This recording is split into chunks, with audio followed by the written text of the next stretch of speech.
बोलते हैं। महाराज मुझे किसी एंगल से लगते नहीं। तो भाषा है बहुत ही खराब है। आप गाली दे रहे हैं महाराज होकर के, आप गाली दे रहे हैं। लोग बोल रहे हैं महाराज, सुनिए मैं बुरा हूँ, मैं उनका फॉलोअर होता है।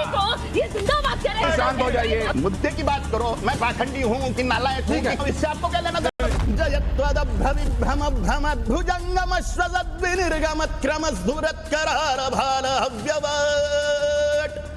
धिमे धिमे धिमे धनन मृदंग तुंग मंगल ध्वनि क्रम प्रवर्तित प्रचंड तांडव शिव, प्रचंड तांडव शिव।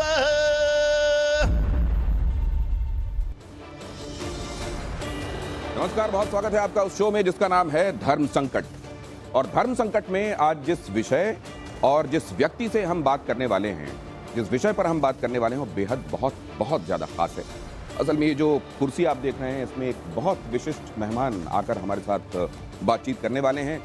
उनसे आपका परिचय कराऊं, उनसे आपको मिलवाऊं, उससे पहले आपको ये भी बता दूं कि हमारे साथ यहाँ वो बिग गन्स हैं जो किसी भी मुद्दे को उसके बारीक विश्लेषण के लिए और हर तरह के विश्लेषण के लिए पूरी तैयारी रखते हैं। हमारे साथ कपिल जी मौजूद हैं और कपिल जी के बारे में आप जानते हैं कि वो प्रखर राष्ट्रवादी विचार रखते हैं, साथ में मशहूर इतिहासकार हैं। और अगर उनको कोई बात गवारा नहीं होती तो उसमें देर नहीं लगाते उसमें हस्तक्षेप करने में। हमारे साथ मानवी तनेजा हैं जो कि स्त्री विमर्श, खास तौर से महिलाओं से जुड़े हुए मुद्दों पर अपनी बात बेबाकी से रखती हैं। विवेक श्रीवास्तव हमारे साथ मौजूद हैं जो कि वामपंथी विचारक हैं और वो भी किसी भी चीज का अपनी निगाहों से ऑपरेशन करने में, छिद्रान्वेषण करने में कहीं कोई कमी नहीं रखते। उनका भी बहुत स्वागत है। प्रियंका जी हमारे साथ जुड़ रही हैं जो कि धर्म के मामलों पर अपनी टिप्पणियों के लिए जाने जाती हैं। आप सबका बहुत स्वागत है और हमारी इस प्यारी सी ऑडियंस का बहुत स्वागत है जो हमारे साथ यहाँ जुड़ी हुई है। लेकिन अब मैं जिनको आमंत्रित करने वाला हूँ, भगवान श्री कृष्ण ने देवी को उनकी पूजा करते हुए, उनकी स्तुति करते हुए कहा था, भगवान उवाच, भगवान ने कहा था, अथाह अंशुभागेन देवक्याः पुत्रतां शुभे प्राप्स्यामि त्वं यशोदायां नंदपत्न्यां भविष्यसि अर्चिष्यन्ति मनुष्यास्त्वां सर्वकाम वरेश्वरीं धूपोपहार बलभिः सर्वकाम वरप्रदां नामधेयानि कुर्वन्ति स्थानानि च नरा भुवि दुर्गेति भद्रकालीति विजया वैष्णवीति च कुमुदा चंडिका कृष्णा माधवी कन्यकेति च माया नारायणी शानी शारदेत्यंबिकेति। जिसमें भद्रकाली, उन काली के उपासक और खुद को काली पुत्र कहने वाले काली चरण महाराज आज हमारे साथ धर्म संकट में चर्चा के लिए आ रहे हैं। बहुत स्वागत है आपका। काली चरण महाराज न सिर्फ आइए विराजिए, अपनी विशिष्ट तरीके की भक्ति के लिए जाने जाते हैं। आज भी अगर आप वो वीडियो देख लें जिसमें एक मंदिर के सामने खड़े होकर वो भगवान शिव के तांडव स्तोत्र का पाठ कर रहे हैं तो लोम हर्षण हो जाएगा। अगर आप उनकी कही हुई कई बातों को सुने तो आपको लगेगा कि जो विचार हम लेकर अभी तक चलते आए हैं उसके इतना विपरीत वो अपनी बातें क्यों रख रहे हैं। उनकी इस बात को विवादास्पद कहा जाए, उनकी इस बात को पॉलिटिकली इनकरेक्ट लेकिन असल में करेक्ट समझा जाए, या असल में वो केवल विवादों को जन्म देने के लिए ही ऐसी बातें कहते हैं। क्या है असल में हकीकत, ये उनसे हम समझेंगे। बहुत स्वागत है आपका धर्म संकट। ओम काली ओम काली। सबसे पहले तो ये कि धर्म संकट में आप आने वाले हैं, ये आपको जब पता चला होगा तो आपके दिमाग में क्या क्या आया, क्या आपसे बातें होंगी? मैंने प्रभारियों को बोला जहां पर बहस होंगी मैं वहां पे नहीं जाऊंगा। 4-5 लोग एक दूसरे से बहस करेंगे क्योंकि उससे कुछ आउटपुट निकलता नहीं, समाज को कुछ नहीं मिलता। लेकिन जैसे ही उन्होंने बोला कि वहां पे सिर्फ प्रश्नोत्तरी होने वाली है और शांतिपूर्वक सुना जाएगा, भले अपने अपने पद्धति से पूछे, तो मैं आने के लिए रेडी हो गया। तो इसमें लेकिन कई जगहों पर बहस के लिए गुंजाइश भी बनेगी क्योंकि आपने बातें ऐसी बहस चलेगी, लेकिन वो जो काव चलता, चैनल वालों को सुनाई नहीं देता बाहर वालों को क्या चल रहा है, जो सुनने वाले लोग हैं तो वो नहीं पसंद, क्योंकि उसमें से कुछ मिलने वाला नहीं है समाज को। तो आपने पहले ही शुरुआत इस बात से कर दी कि एक बार में एक व्यक्ति अपनी बात कहे और ऐसा ना हो कि बहुत सारी आवाजें असल में इस बात में विषय कहीं खो जाए। सबसे पहले तो ये कि कालीचरण महाराज को लोगों ने जो देखा है वो देखा है शारीरिक सौष्ठव वाले, अच्छी बिल्ट वाले साधु के तौर पर, काली के उपासक के तौर पर, और कई बार ऐसे व्यक्ति के तौर पर जो गांधी जी को भी अपनी बातों में लपेट देते हैं, उनको भी विलेन करार दे देते हैं। जो सत्य है वो बताता हूं, तो सच बोलना ही विवादित हो जाता है। तो सच बोलना अगर विवादास्पद है तो पसंद है विवादित व्यक्तित्व घोषित कर लेना। ये आप कह रहे हैं कि सच बोलना, तो क्या वो तमाम लोग जो गांधी जी को इस देश की सबसे महान विभूतियों में शामिल करते हैं, क्या वो सच नहीं बोलते? उनकी अपने अपने मत हैं। मैं भी पहले गांधी का बहुत फॉलोअर था, लेकिन जैसे जैसे अन्य लिटरेचर भी पढ़ते गया, नफरत होने लग गई गांधी से। जो मेरे व्याख्यान में निकलने लग गया बाद में असलियत। मैं इस पर आपको लेकर जाऊंगा, लेकिन सबसे पहले तो वो जब आपको लोगों ने पहली बार उतना करीब से जाना, शिव तांडव स्तोत्र की वो पंक्तियां, पूरा स्तोत्र तो जाहिर अभी हम नहीं सुन सकते, वो पंक्तियां जो आपके हृदय से निकलती हैं, आप एक बार दर्शकों के लिए जरूर सुना दीजिए। ओम अगस्त्येश्वराय नमः। ओम कालिकाम्बिकायै नमः। ओम काली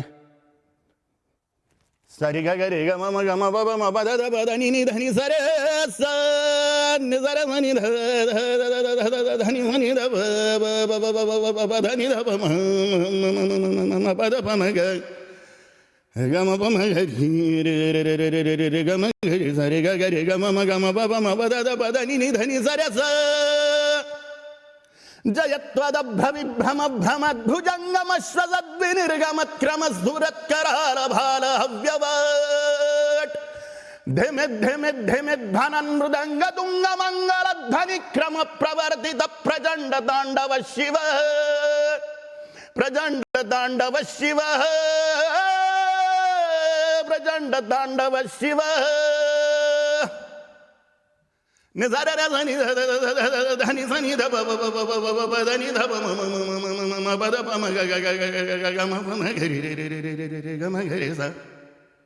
तो ये जो आप हृदय से निकली हुई जब आप आवाज को सुनते हैं तो उसकी वही इंटेंसिटी आपको महसूस होती है, और निश्चित रूप से शिव तांडव स्तोत्र बड़ा हृदय की गहराइयों से कालीचरण महाराज के निकलता हुआ प्रतीत होता है। लेकिन अब उन विषयों की तरफ एक बार फिर से आता हूं। जो मर्मज्ञ हैं शास्त्रों के संदर्भ में, जिनकी जानकारी है, उनको समसामयिक विषयों पर टिप्पणी आवश्यक क्यों लगती है? आप केवल शास्त्र सम्मत व्याख्याएं, उनका प्रवचन, उनका उपदेश क्यों नहीं कर सकते? बाकी चीजों में आप टिप्पणियां क्यों करते हैं? पहली बात तो मैं पढ़ा लिखा हूं नहीं, अंगूठा छाप हूं। मैं गुरुकुल भी नहीं गया, स्कूलों में भी नहीं गया। लिटरेचर आपने पढ़ा और आप टिप्पणी करते हैं तो पता चल जाता है आपको गांधी के बारे में कुछ नहीं मालूम है। जैसी आपकी मान्यता। बिल्कुल मान्यता है, इस अभी देश की बीच में मान्यता आप नहीं आइए, आपके पास आ रहा हूं मैं, एक बार उनकी बातें सुन लीजिए। हालांकि जो मेरी जानकारी है, वो विद्यालय गए हैं, उन्होंने पूरी पढ़ाई की है, लेकिन वो खुद कह रहे हैं अंगूठा छाप क्यों कह रहे हैं, इस पर बाद में आऊंगा। जी क्या बोल रहा था मैं? आप कह रहे थे कि मुझे आपने पढ़ाई नहीं की, आप अंगूठा छाप हैं। तो जो मेरे गुरु ने मुझे सिखाया, महामुनि अगस्त्य जी मेरे गुरु हैं, वही पौराणिक वैदिक महामुनि जिन्होंने भगवान श्री रामचंद्र प्रभु को धनुष्य बाण दिया था रावण के वध के लिए, जिन्होंने समुद्र पी लिया था राक्षसों के संहार के लिए, वो मेरे रूम में प्रकट हो गए थे ब्रह्म मुहूर्त में।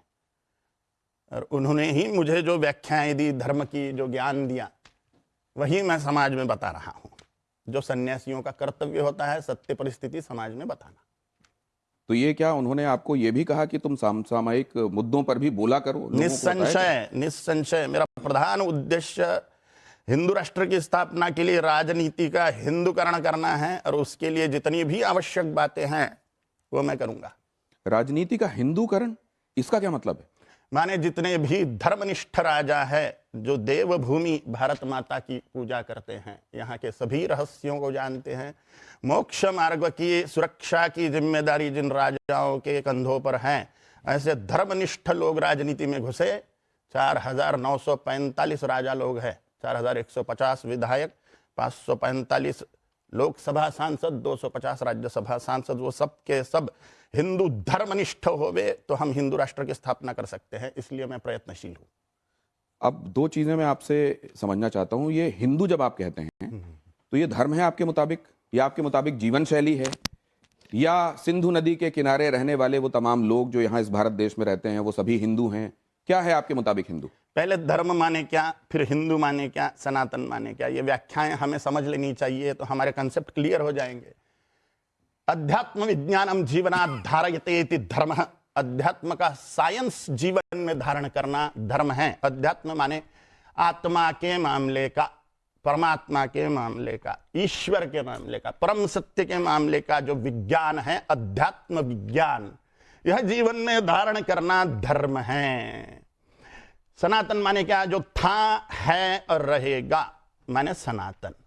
हिंदू माने क्या? हिंसयति दुष्ट दुर्गुणानाम सह हिंदू, जो अपने अंतःकरण की दुर्गुणों की और समाज में के दुष्टों की हिंसा करे। हिंसा, बड़ी जिम्मेदारी से बोल रहा हूं।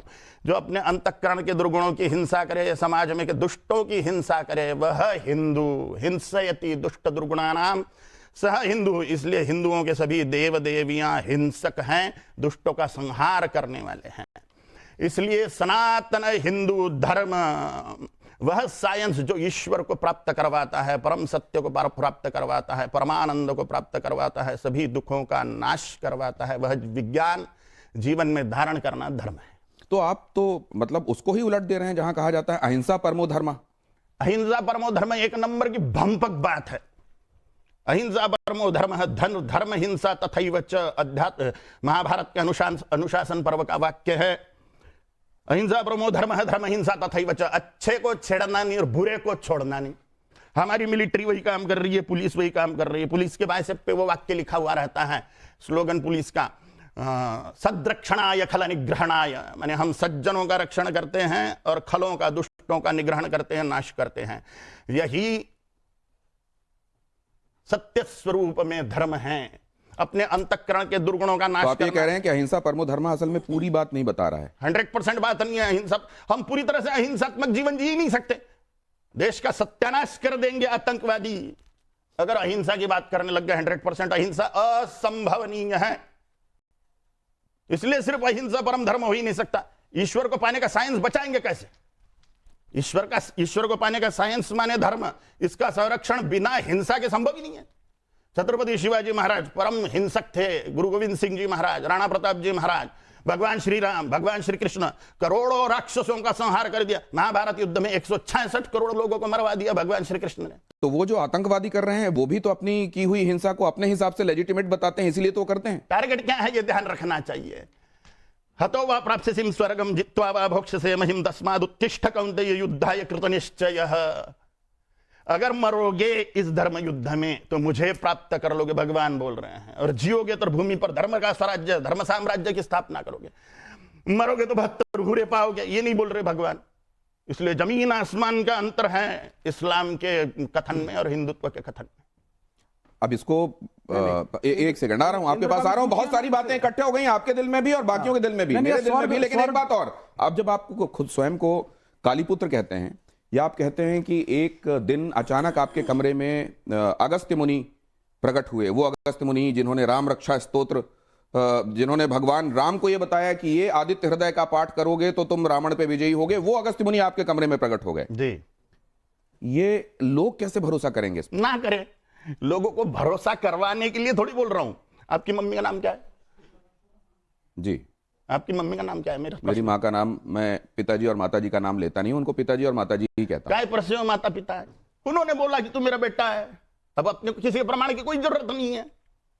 लोग माने इसके लिए थोड़ी बोला जाता है। आपके पिताजी का नाम आप क्यों बोलते हो? बस आप उनको पिताजी मानते हो इसलिए, क्योंकि उन्होंने तो बोला ये तू उतना मेरा ही बेटा। नहीं, सुनिए, माँ ने बोला ये तेरा बाप है और मैं तेरी माँ हूं। काली माँ ने मुझे बोला तू मेरा बेटा है। मेरी टांग टूट गई थी एक्सीडेंट में, काली माँ ने प्रकट होकर जोड़ी और बोला कि तू मेरा बेटा है। बस हो गया।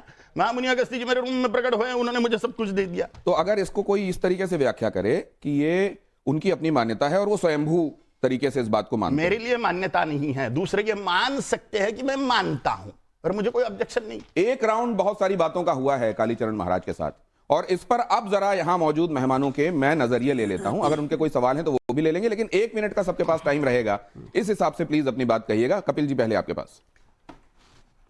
जी, मैं एक बात से बड़ा हैरान होता हूं कि एक तरफ तो आपने सारे उपदेश दिए और हिंदू धर्म की रक्षा, उस सब की बात की, और दूसरी तरफ जो आप लोग फिर ये जो बड़े बड़े हमारे मर्सिडीज बाबा बन गए हैं, जो अमेरिका में घूमते रहते हैं, बड़ी बड़ी धन दौलत अपने मठों में इकट्ठी कर रखी है।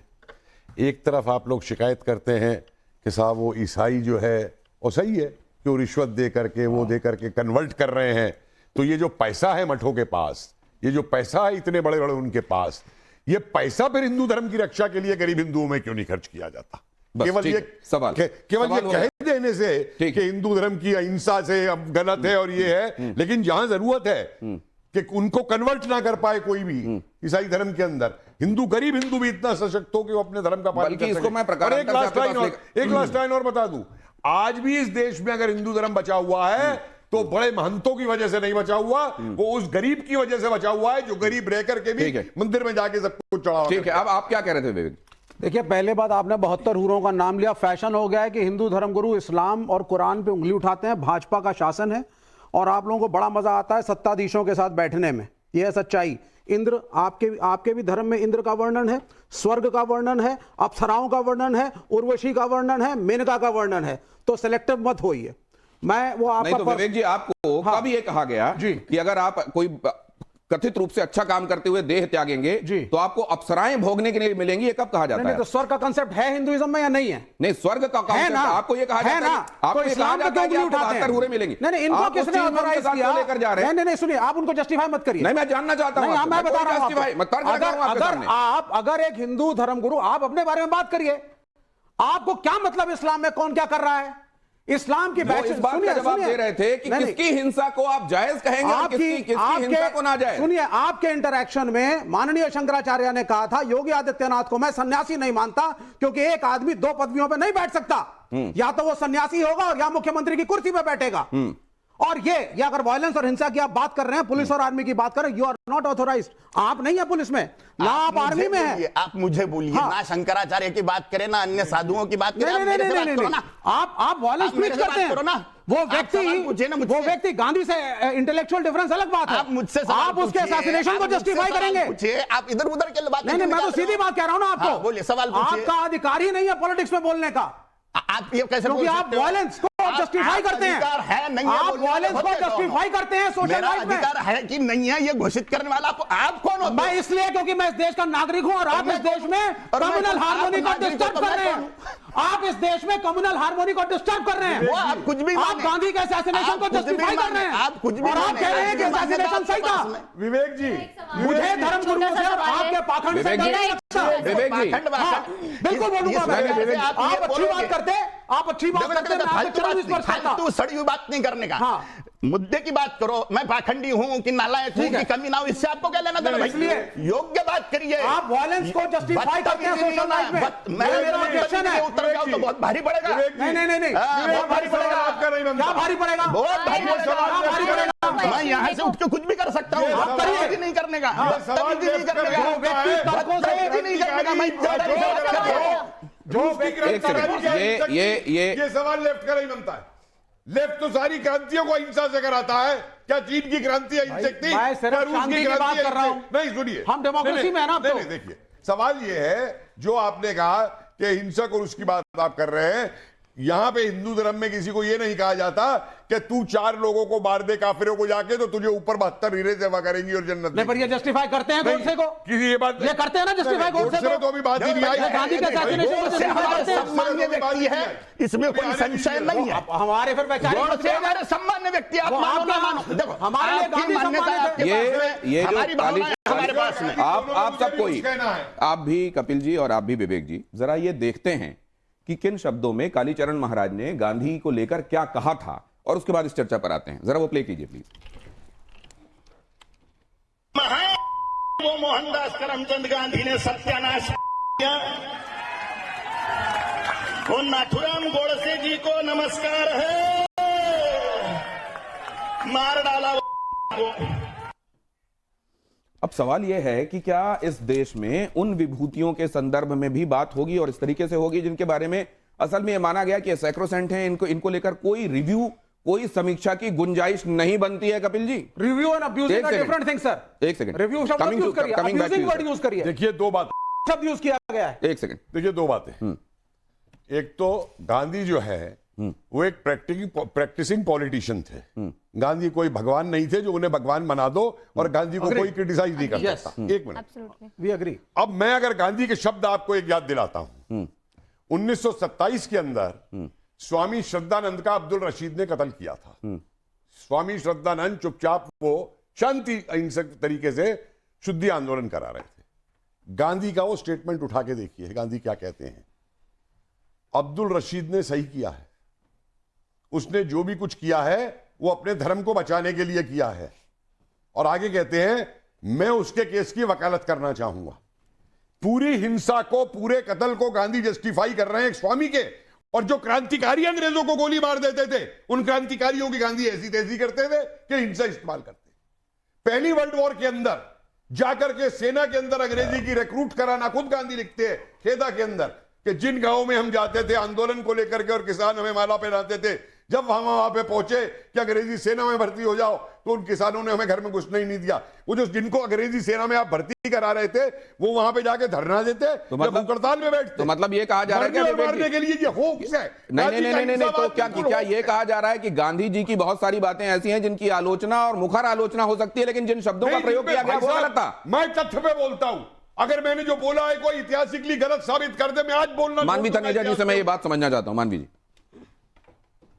गांधी जी के संदर्भ में टिप्पणियां, क्या गांधी जी की समीक्षा ही नहीं होनी चाहिए, कोई आलोचना ही नहीं होनी चाहिए, या आलोचना हो अगर तो इन शब्दों का प्रयोग नहीं होना चाहिए? और नाथूराम गोडसे को कभी भी देश का हीरो नहीं कहा जा सकता। आप किस तरीके से? देखिए, बिल्कुल भी नहीं बोला जा सकता। पहली बात तो ये कि अपने आप को महाराज बोलते हैं। महाराज मुझे किसी एंगल से लगते नहीं है। आपकी जो भाषा है बहुत ही खराब है। एक महाराज की भाषा बहुत अच्छी होनी चाहिए, बहुत ठीक होनी चाहिए, ऐसी भाषा होनी चाहिए जो लोगों को सुन करके अच्छा लगे, ना कि गंदा लगे। आप गाली दे रहे हैं, महाराज होकर के गाली दे रहे हैं, और उसके बाद महात्मा गांधी जिन्होंने कुछ किया, आप वोट से कुछ खराब कर रहे हैं।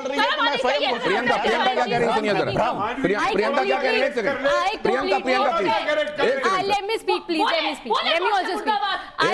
एक सेकंड। गोडसे जिंदाबाद, गोडसे जी की विजय हो। मैं कह रही हूँ आप बोले, आप स्वामी है ना, एक सेकंड, आप बोले। नहीं हूं, मैं कोई साधु संत नहीं हूं, मैं महाराज नहीं। नहीं, मानवी जी, आप अपनी जगह पे चलें। आप अपनी जगह पे, आप अपनी जगह। आपके लिए क्या होगा? गोड से जिंदा होता तो वो गोड से कसाब बना होता। गोडसे जीवित होते तो मैं उनका फॉलोअर होता। ये जिंदाबाद करें। आइए मानवी जी, हमारे लिए आइए, इधर आइए। मैं बोलूंगा एक सेकंड, कपिल जी शांत हो जाइए। कपिल जी एक सेकंड शांत हो जाइए। हाँ, बिल्कुल क्या है गांधी? ये I think we should respect. Kapil ji शांत, कपिल जी शांत। आजादी नहीं दिलवाई, पूछिए इनसे। आजादी उनका हाथ था। अरे छोड़िए, उन्होंने कम्युनिस्ट कैडेट दिलवाया अंग्रेजों से मिल करके। बिल्कुल मालूम है मुझे, फैक्ट बताइए आप हिस्ट्री के। आप ना से पॉलिटिकल एंगल से। अरे आज छोड़िए, आप मुझे बताइए उस एक मिनट उस स्वदेशी वाले को माउंटबेटन भी रहा था पहला गवर्नर जनरल बनाने को। एक सेकंड शांत होइए प्लीज। बात ऐसे बात मत कीजिए। मैं उसको नहीं बचा रहा हूं, मैंने गोडसे को नहीं बचाया। एक सेकंड ऐसे बात मत कीजिए। मैंने गोडसे को नहीं बचाया, लेकिन गांधी भगवान नहीं है। दोनों शांत हो जाइए। प्रियंका अपनी बात। कम्युनिस्ट स्टेटस दिलवाया गांधी ने, माउंटबेटन स्वदेशी करने उसे गवर्नर जनरल बनाया। कपिल जी प्लीज, ये थी उसका स्वदेशी। कपिल जी प्लीज। प्रियंका प्रूव करिए प्रियंका प्लीज, इससे पहले कि वो फिर से शुरू हो, आप अपनी बात कहिए। मेरे पास बहुत सिंपल दो सवाल हैं।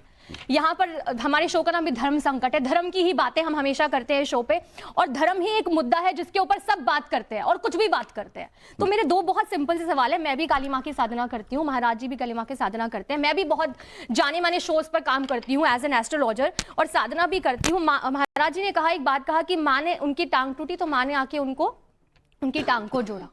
उन्होंने ऐसा अभी स्टेटमेंट दी। तो मेरा एक सवाल आपसे है कि क्या इतना आसान होता है कि माँ हर व्यक्ति को दर्शन दे दे? करोड़ों लाखों लोग हॉस्पिटल में बीमार पड़े हैं, बीमार हैं, बहुत दिक्कतें, बहुत परेशानियां, तो माँ ने सिर्फ आप ही को क्यों दर्शन दिए? पहला सवाल मेरा पहला सवाल, क्योंकि मैं भी साधना करती हूँ, मैंने आज तक माँ के प्रत्यक्ष सामने से कभी दर्शन किए नहीं, मैंने बस उनकी एनर्जी को महसूस किया, मैं कह सकती हूँ। दूसरा सवाल मेरा ये है, क्या आपको लगता है आज रामकृष्ण परमहंस यहाँ होते तो उनसे भी लोग ये पूछ लेते कि आप काली माँ का साक्षात्कार हुआ? आप नहीं, रामकृष्ण परमहंस हैं। आज अगर होते तो क्या उनको भी समीक्षा कर लिया? आपने उनसे सबूत दीजिए कि ये वाली बात होती है। स्वामी विवेकानंद ने की थी समीक्षा। प्रियंका से बात कर रहा हूं। स्वामी विवेकानंद समीक्षा की थी ना। आप किसी एनर्जी के साथ जब काम करते हैं ना, आप किसी एनर्जी के साथ, पहली बात तो काली माँ एक ऐसी एनर्जी है जिसके ऊपर पूरा ब्रह्मांड चलता है। उनके हस्बैंड जो शिव जी हैं वो भी उनके सामने कुछ नहीं बोल सकते। तो एक ऐसी एनर्जी की साधना करना क्या एक नॉर्मल व्यक्ति के लिए आसान है? बहुत बहुत आसान होता है। और इतने सारे लोग अगर तो दुनिया आपको में नॉर्मल बीमार, व्यक्ति लग रहे हैं? बिल्कुल हाँ। बिल्कुल अच्छा, मेरे को ये- बिल्कुल नॉर्मल व्यक्ति लग रहे वो हैं। ही। देखिए मैं बिल्कुल एक वो साधक है, मैं उनकी रिस्पेक्ट करती हूँ। अच्छा, तो आप लेकिन मेरा- आप खुद को सामान्य मानती हैं? आप काली की उपासक बिल्कुल हैं? बिल्कुल सामान्य तो मानती हूँ। आप सामान्य हैं, वो सामान्य है, काली की पूजा कर रहे हैं ना? मेरा दूसरा सवाल रह गया इनका, मेरा दूसरा आता सवाल मानिए, ये है आपकी बारी आएगी, आऊंगा ना। देखिए विवेक जी बात मान रहे हैं, कपिल जी बात मान रहे हैं, आप भी बात मानिए। हम समाज को क्या देना चाह रहे हैं ये देखिए। मैं बुरा हूँ, चलो यही आगे। मेरा सवाल है, मैं बुरा यही हूँ, मेरा चलो सवाल बुरा हूँ मैं। है। दूसरा सवाल मेरा यही है आपसे। अब मार्केट में बहुत सारे सनातन का अर्थ है आप इधर आइए, कालीचरण जी आप इधर आइए। आपसे कुछ सवाल ऐसे जिसमें सोचने विचार, इधर आइए, सोचने विचारने के लिए बहुत वक्त नहीं होता। उसमें यह माना जाता है कि अमूमन आपके दिल में जो होता है वो जुबान पर आ जाता है, और आप तो इस बात के लिए जाने भी जाते हैं कि आप सीधे वो बात कह देते हैं जो आपके मन में होता जी। है। यहां जरा कुछ एक बातें देखिए और इनका जवाब आपको क्या लगता है जरा वो समझने की कोशिश करते हैं, उसके बाद इस चर्चा को आगे बढ़ाएंगे। बहुत जल्दी से ये राउंड, धर्म संकट में क्या कहते हैं महाराज, जब ये तस्वीर सामने आती है, बहुत कुछ अभी तक आपने सुना महात्मा गांधी के विषय में। आप जानते हैं कितने सारे, सिर्फ भारत नहीं, सिर्फ भारत के लोगों के लिए वो हीरो नहीं रहे हैं, पूरे विश्व में न जाने कितने देश उनके व्यक्तित्व की सराहना करते हुए उनकी मूर्तियां वहां पर आपको देखने को मिलेंगी। हम 2 अक्टूबर के दिन पूरा देश कृतज्ञ होता है कि महात्मा गांधी ने, उनके तौर तरीकों ने बिना खड्ग बिना ढाल आजादी दिला दी। ये तस्वीर, क्या आप अपनी सोच को बदलने के लिए तैयार हैं जो महात्मा गांधी के विषय में आपने पहले सोच रखी? क्योंकि आप ये भी मानते हैं कि आपने पूरी पढ़ाई नहीं की है वैसी विद्यालयों में या कॉलेजेस में, तो क्या आपको ये लगता है कहीं गुंजाइश है कि आप समझते नहीं है मोहनदास करमचंद गांधी के व्यक्तित्व को? पूरी तरह से समझता हूं मैं। फॉलोअर था गांधी का, पहले पूरी तरह से 100% फॉलो करता था।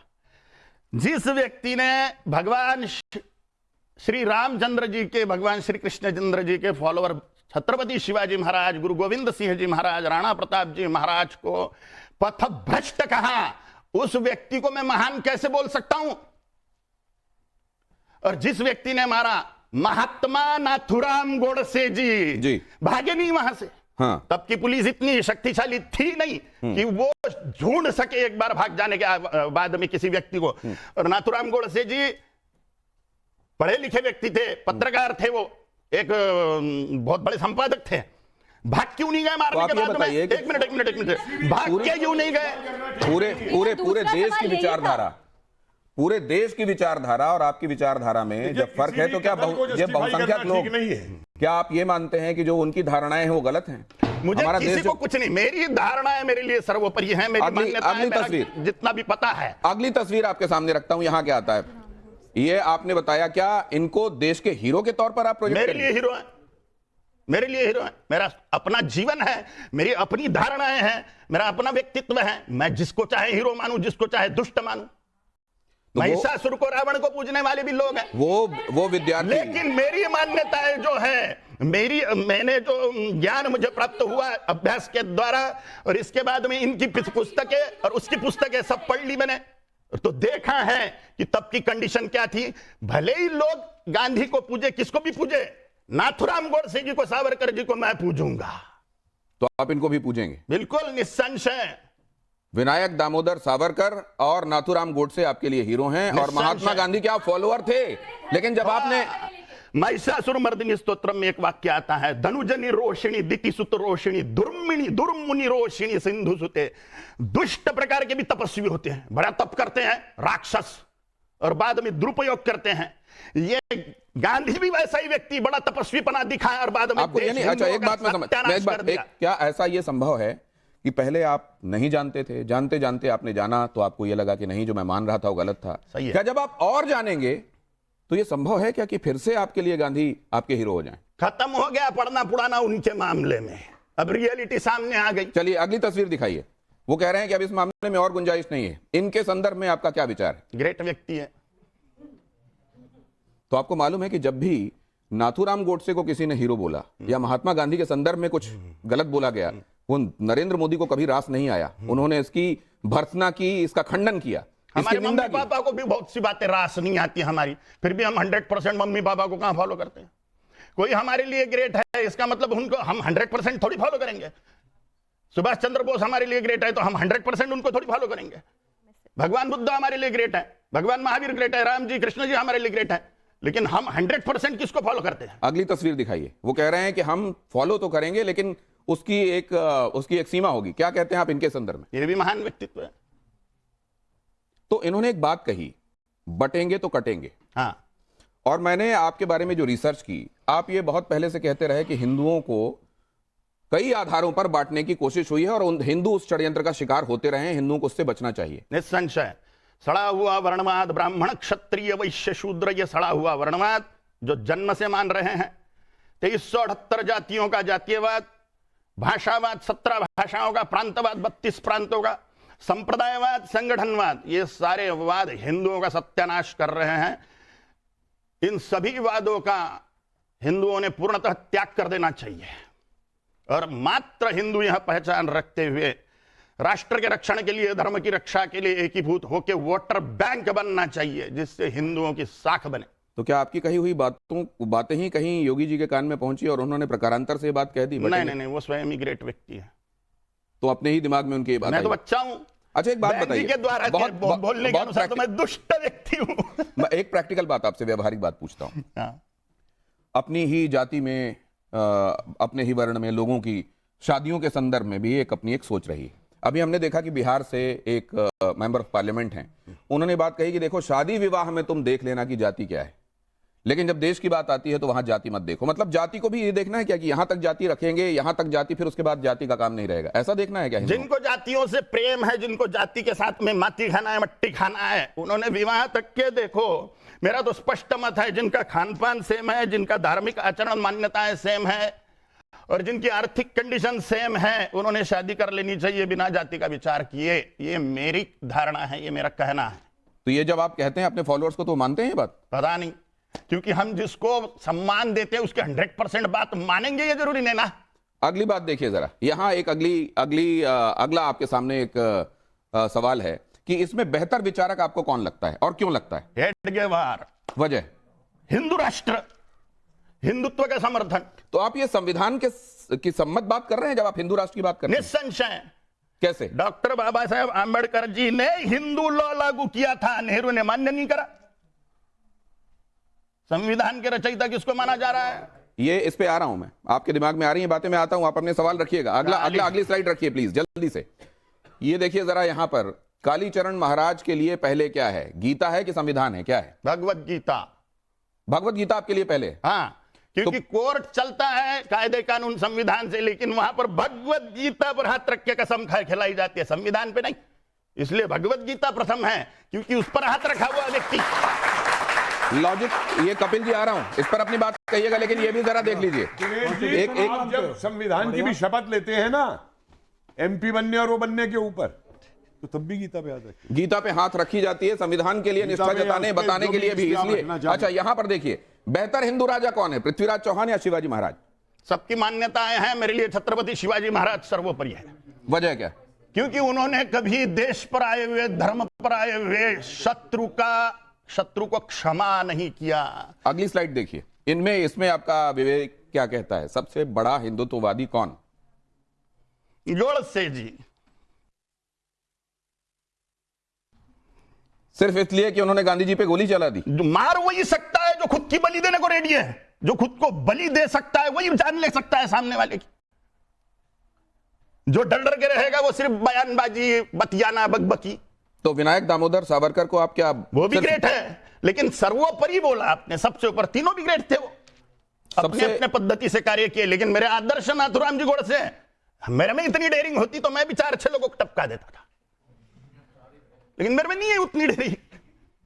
तो ये आप क्या, ये जब आपको लोग सुन रहे हैं तो आप ये कह रहे हैं कि जिसमें डेयरिंग है वो ये काम कर दे, इस देश में कानून देश के लिए मारे और मरे। तो ये जो आपने कानून, संविधान, नियम, कायदे बनाए हुए हैं, ये बलि काय के लिए दी जाती खुद की, देश के धर्म के रक्षण के लिए। कानून के हाथ सब दूर थोड़ी पहुंचते हैं। तो किसी को ये विवेक कैसे पैदा होगा? आपकी ये माने कि ये जो सोच रहा है इसकी सोच पूरे 100% सही है? धर्म ज्ञान से विवेक उत्पन्न होगा। भगवत गीता पढ़े, खूब अच्छी तरह से समझे, सुखदुःखे समे कृत्वा लाभालाभौ जया जयौ ततो युद्धाय युज्यस्व स नैवं पापम वाप्स्यसि। धर्म रक्षा के लिए, राष्ट्र रक्षा के लिए युद्ध करे, खुद मारे और मरे।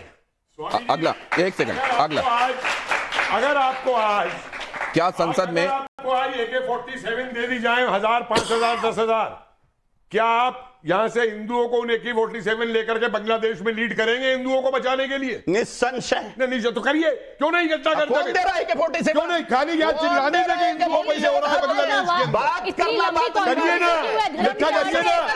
अरे वो बेचारे बस ये समाप्त होने वाला है। उनको रोटी पानी तक नहीं कोई दे पाया। ये रैपिड फायर देख लीजिए। क्या धर्म संसद में हेट स्पीच जायज है? कई बार हम देखते हैं कि साधु संत उनके मुंहों से, मुखार बिंदु से जो निकलता है वो हेट स्पीच की संज्ञा दी जाती है उसको। इसको आप जायज मानते हैं, ना जायज? बिल्कुल नहीं।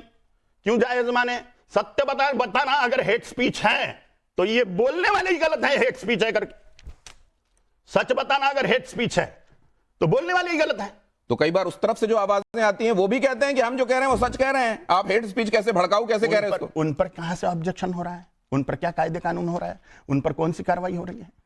कार्रवाई तो हिंदुओं पे हो रही है, हिंदुओं की तरफ से बोलने वाले पर कार्रवाई हो रही है। अगली स्लाइड देखिए जरा, इसमें आप क्या कहते हैं? ये सवाल कहता है कि दोनों धर्म संसद में कितना अंतर है। स्वामी विवेकानंद 1893 शिकागो अमेरिका, और कालीचरण महाराज जिसमें थे रायपुर छत्तीसगढ़, इन दोनों में क्या अंतर है और कौन श्रेष्ठ है?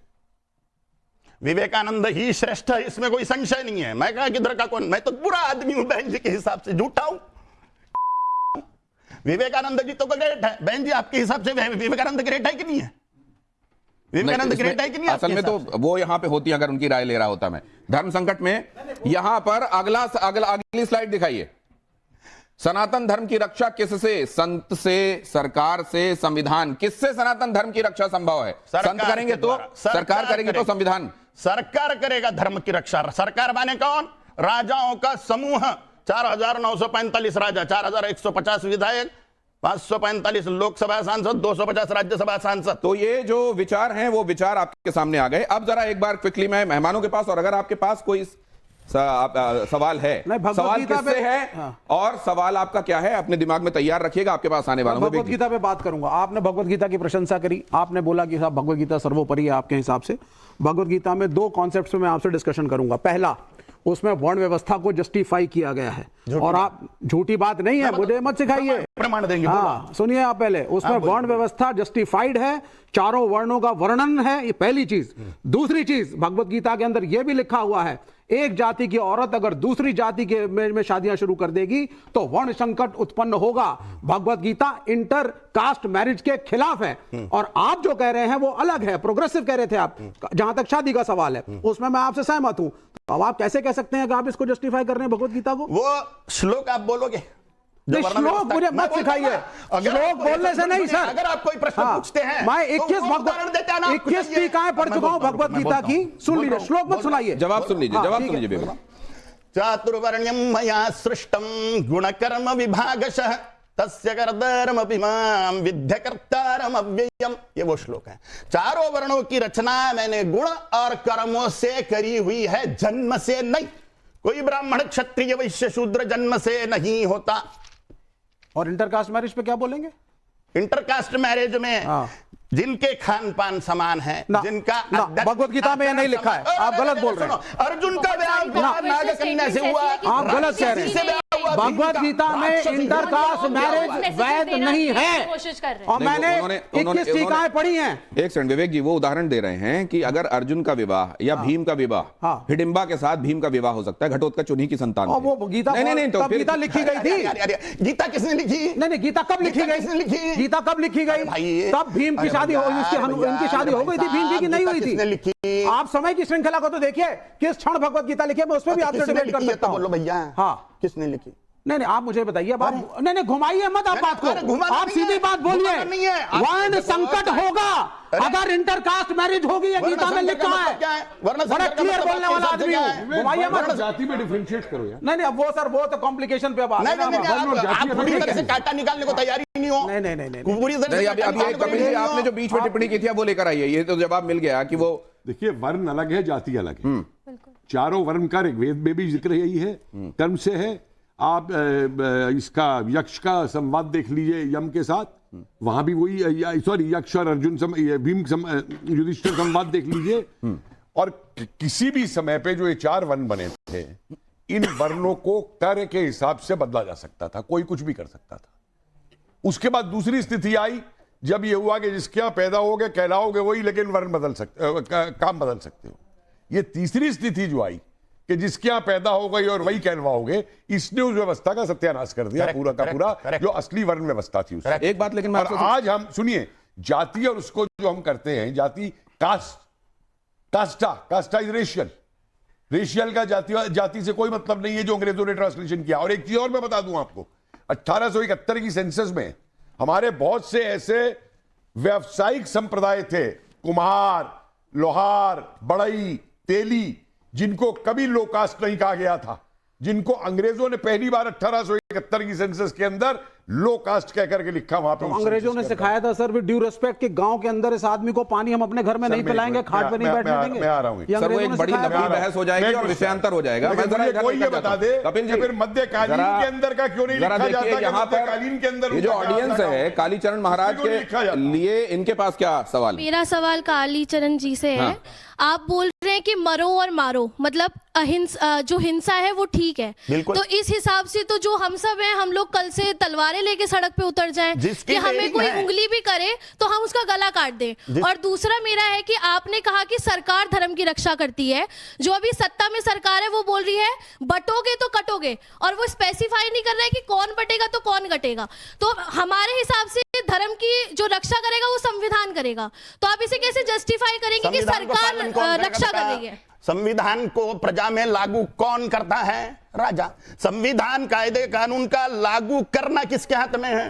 राजा के हाथ में है। कोई कानून बना दिया, उसको सख्ती से लागू कौन करवाएगा?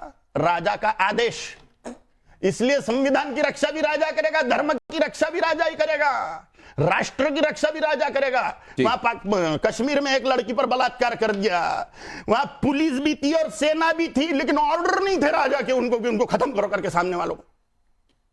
अगर ऑर्डर होते तो किसी महिला की प्रतिष्ठा खराब नहीं होती थी, किसी लड़की की प्रतिष्ठा असुरक्षित नहीं होती थी। राजा का अगर सख्त ऑर्डर है, शूट एट साइट, वहीं पे मार डालो जो अत्याचारी है। ये भी मैं आपसे जानना चाहता हूं कि बॉलीवुड के बारे में भी आपने कई बार कहा कि वो लोग इंसाफ नहीं कर रहे हैं, उनकी फंडिंग को लेकर भी आपने बहुत सारी बातें कही, वक्त वक्त पर आने वाली फिल्मों को लेकर भी आप आलोचक रहे। क्या धारणा है आपकी बॉलीवुड के बारे में? जब भी ये जो बड़ा क्षेत्र है समाज पर, जिसका बहुत बड़ा प्रभाव है, ये फिल्म सिटी, ये पूरी तरह से हिंदू धर्म विरोधी है, इसमें कोई संशय नहीं है। जो मुंबई की फिल्म सिटी है, क्या बोलते हैं उसको? बॉलीवुड क्या बोलते हैं? बॉलीवुड बोलते हैं उसको। बॉलीवुड नाम की तो कोई चीज ही नहीं है, कोई रजिस्टर्ड जो समझते हैं वो शब्द ही वापरूंगा। जो मैं एक बात ये समझना चाहता हूं, जैसे उन्होंने कुछ एक साधु संतों का जिक्र करके, जो साधु संतों के वेश में रहते थे लेकिन उनके आचरण साधु सम्मत नहीं पाए गए, उनका नाम उन्होंने लिया और पूरी बिरादरी की बात की। उसी तरीके से बॉलीवुड में कुछ एक उदाहरणों की वजह से, उदाहरणों की वजह से क्या पूरे के पूरी फ्रेटर्निटी को, बॉलीवुड को खराब नहीं? ज्यादातर प्रमाण बॉलीवुड में हिंदुओं को डोमिनेट करने का है, हिंदुओं के श्रद्धा स्थानों को डोमिनेट करने का प्रमाण ज्यादा है। वही वो दाक्षिणात्य फिल्म सिटी का नहीं है। दाक्षिणात्य फिल्म सिटी भारत माता या राष्ट्रीय निष्ठा और धर्म के मामले में प्रोत्साहन देती है। हिस्सों में बांट दिया है, बॉलीवुड के टुकड़े हो गए। एक बॉलीवुड हो गया एंटरटेनमेंट इंडस्ट्री, एक बॉलीवुड हो गया पॉलिटिकल बॉलीवुड, जो बनाता है कश्मीर जैसी पिक्चर, जो बनाता है केरला स्टोरी जैसी पिक्चर। क्या ये बॉलीवुड और बॉलीवुड हो गया है? एक सेकंड कपिल जी, आखिरी लेग पर चल रहे हैं हम। हाँ जल्दी से, अच्छा बात आ गई आपकी, मानवी जी आपने बात कह दी, बॉलीवुड। दिक्कत आज ये हो गई है कि पहले बॉलीवुड के अंदर जब दाऊद कंट्रोल्ड बॉलीवुड था, तो आप हिंदुओं का जितना मर्जी मजाक उड़ा सकते थे, समझे? हर साधु संत को ही रेपिस्ट दिखाया जाता था भक्तों का, किसी मुल्ला मौलाना को दिखाने की हिम्मत नहीं होती थी। अरे छोड़िए, बात मुझे पूरी करने दीजिए, इनके पास कुछ फर्क नहीं है। आज जब ऐसी फिल्में बनने लगी हैं कि जो सनातन को ऊंचा दिखा रही हैं, तो इन्हें तकलीफ है। मुझे एक बात बताइए, सारे इस्लाम वाले गाने का विरोध करते हैं, हमारे धर्म में नहीं है, नाचने का विरोध करते हैं, तो फिर सलमान और इनको क्यों नहीं इनके खिलाफ फतवा पढ़ते? अरे फतवे क्यों नहीं पढ़ते इनके खिलाफ? अरे डिमांड सप्लाई क्या है? जो आप करिए डिमांड सप्लाई की बात पे, जी आपकी बड़ी डिमांड हो रही है पब्लिक में जाइए, पिक्चर को हिट कराते हिट कराते हैं। धर्म संकट में कितनी बातों का, कितने सवालों का आपको जवाब मिला। धर्म संकट में कई यक्ष प्रश्न ऐसे जिनके संदर्भ में हमेशा ऊहापोह की स्थिति रहती है, उन ऊहापोह की स्थितियों को दूर करने, असमंजस को दूर करने में आज की ये वार्ता कितनी सफल रही वो फैसला आप कीजिएगा। फिलहाल मैं आप सबका धन्यवाद करता हूं।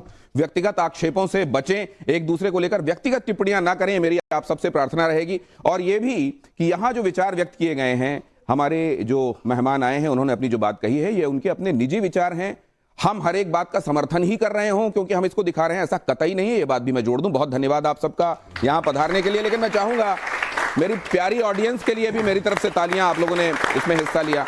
लेकिन मैं चाहूंगा कि भगवती की स्तुति के साथ, भगवती के लिए मुझे वो लाइनें याद आती हैं, प्रमादे प्रवासे विवादे विषादे जले चानले पर्वते शत्रु मध्य अरण्य शरण्य सदा माम कृपा ही गतिस्त्वम गतिस्त्वम त्वमेका। भवानी आपके सुर में एक बार सुन लूं।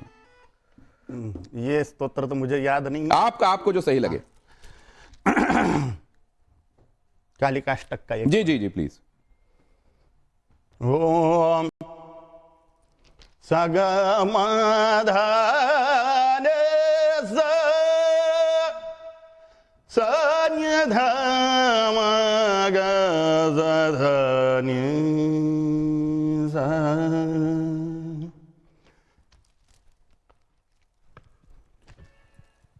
ओम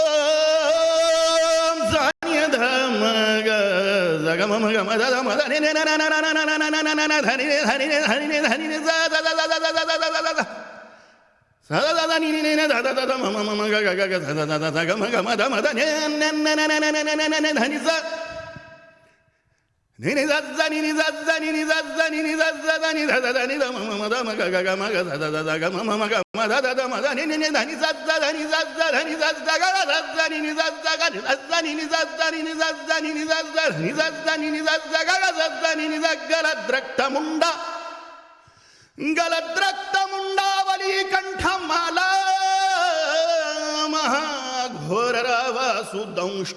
कराला विवस्त्रा श्मशानालया मुक्तकेशी महाकालकामाकुला कालिकेयम् महाकालकामाकुला कालिकेयम् महाकालकामाकुला कालिकेयम्। ओम ह्रीं श्रीं क्रीं राजराजेश्वरी त्रिपुरसुंदरी कालिका भुवनेश्वरी नमः। ओम काली। बहुत धन्यवाद, बहुत धन्यवाद आप सबका यहाँ पहुँचने के लिए और इस चर्चा में हिस्सा लेने के लिए। आप सभी का, प्रियंका जी, विवेक जी, मानवी जी, कपिल जी, आपका, कालीचरण महाराज, हमारी प्यारी सी ऑडियंस और आप तमाम दर्शकों का हमारे साथ इस धर्म संकट विशेष चर्चा में आप सबने ज्वाइन किया, ट्यून इन किया। टाइम्स नाउ भारत, इसके लिए बहुत धन्यवाद।